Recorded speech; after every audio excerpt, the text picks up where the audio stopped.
little bit higher than where it's at. And yeah, I'm holding my phone in my hand, but you pull that up and then you pull it out, and this right here and this right there, actually there's 2 holes on the front and 2 holes on the back side, and these are basically just locking pins that are part of this, and they go through that. So you pull it up and then you tug it and it pops out, and then it comes apart right here, and then you'll see the plunger inside. And surprisingly, there was very little solder in there. I just couldn't really see what I was doing, and I was tired, and I was over it last night. But yeah, I'm gonna play with this thing some more today.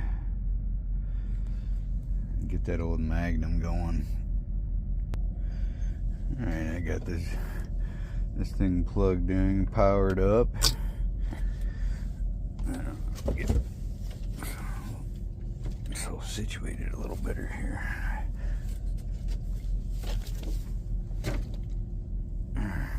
Hey, big dog. Big dog. Woof! You're a big dog, aren't you? Yeah, that's Yogi.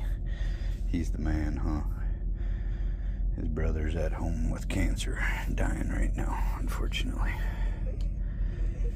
But, yeah, last night, I was in here doing stuff. And I'm going to grab another flashlight. Actually, yeah, I got to make sure I have a few flashlights in the truck. There goes my coat.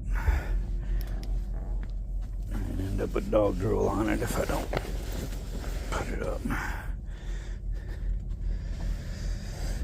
Yeah. So those MOSFETs go right there.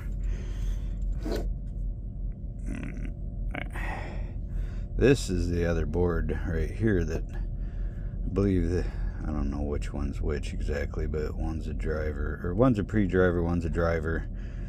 And then there's a MOSFET here and one down there on that little board. They're ERF 230s, which are basically the same thing as the IRF 250s that were right here. And I got a schematic on my phone, but it's pretty hard to look at. And